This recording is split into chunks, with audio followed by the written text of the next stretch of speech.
پاکستان تحریک انصاف کے رہنما، ان سے بات کرتے ہیں اس وقت پاکستان تحریک انصاف کیا سوچ رہی ہے۔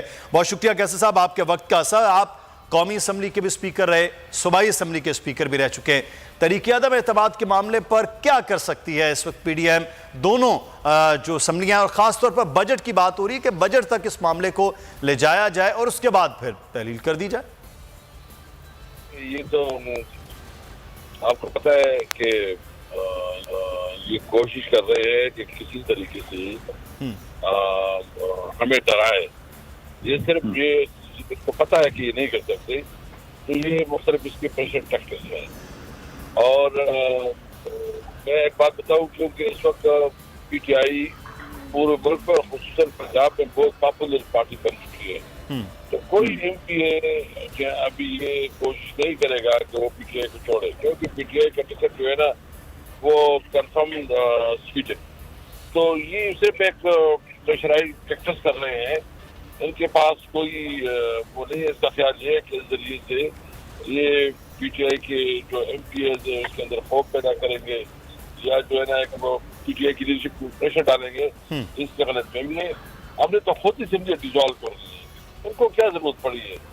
اور ہم جو ہے نا آپ کو پتہ ہے کل ہماری اچھا اسد کیسر صاحب، ایک اور چیز میں یہاں آپ سے جاننا چاہوں گا کہ یہ بہت میڈیا ہاؤسز میں بھی کچھ پہ خبریں چلائی گئیں کہ کوئی اختلاف ہے کہ ابھی اسمبلیاں نہ تحلیل کی جائیں، کچھ وقت دیا جائے، کچھ ڈیولپمنٹ کے کام رہ گئے ہیں وہ کر لیے جائیں۔ یہ اختلاف ہے، یہ اختلاف رائے ہے اس وقت جماعت میں؟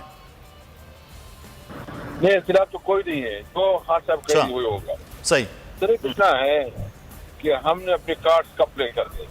مختلف جو اوپینین ہے جی، اس میں کچھ دوستوں کی اوپینین ہے کہ ٹائملی اپنے کارڈ دیکھ لیں جائے، تو یہ لیڈرشپ کے اوپر ہے، ہر ایک اپنا مشورہ دے رہا ہے، اپنا اوپینین رکھ رہا ہے، لیکن وہی ہوگا جو عمران خان کہے گا، اسی وہی فائنل ڈیسیژن ہے۔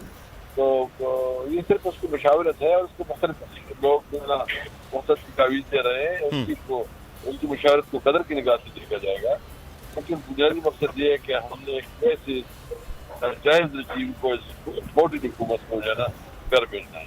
اچھا، بس ہم یہ کہتے ہیں کہ دیکھیں ہم ہر صورت میں چاہتے ہیں کہ نئی اسمبلی بجٹ پیش کرے، نئی حکومت بجٹ پیش کرے، صحیح، تاکہ ملک پہ جو اس وقت اکانومی کی حالت ہے، جو مختلف چیلنجز ہیں، ایک ریئلسٹک اپروچ کے ساتھ اور اس چیلنجز کو دیکھ کے ایک بجٹ پیش کرے، تاکہ وہ صرف ایک سینئر بجٹ نہ ہو، وہ پریکٹیکل بجٹ ہو، جو اس وقت اکانومی جو پوری طرح پھنس گئی ہے اس کے مطابق ہونا چاہیے، اور ایک سٹرونگ حکومت جو ہے وہ کرے۔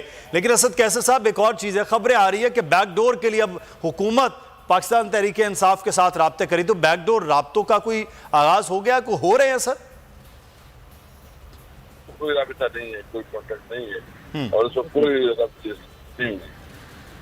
لیکن اگر حکومت کی چاہتی ہے، سمجھتی ہے کہ وہ اس طرح حکومت چلائیں گے، تو اب بھی ان کے لیے بہتر ہے کہ وہ جلدی سروائیو کریں گے۔ ادروائز اگر یہ صورتحال رہی تو اکانومی سے بننی ہے، تو یہ کہ مسلم لیگ خاص کر اس میں سب سے زیادہ بڑا لوزر مسلم لیگ نون ہوگا۔ پیپل پارٹی کا تو پرابلم ہی نہیں، پیپل پارٹی تو ویسے ہی فارغ ہے، وہ تو پورے پاکستان سے اندرونی سے سکڑ دیں گے، اور انشاءاللہ آئندہ الیکشن میں وہاں سے ہم اس کو نکالیں گے۔ ٹھیک، تو اب دیکھتے ہیں کہ کیا حکومت اس پر کرتی ہے۔ اب بیک ڈور کا اور تو کوئی حل نہیں ان کے پاس کہ مذاکرات کریں گے تو عمران خان کو منایا جا سکتا ہے۔ بہت شکریہ کیسر صاحب، ہمارے ساتھ موجود ہے پاکستان تحریک انصاف کے رہنما۔ ایک اور اہم ایشو، اور وہ ایشو ہے مولانا فضل الرحمان کا وہ بیان جو انہوں نے حال ہی میں خواتین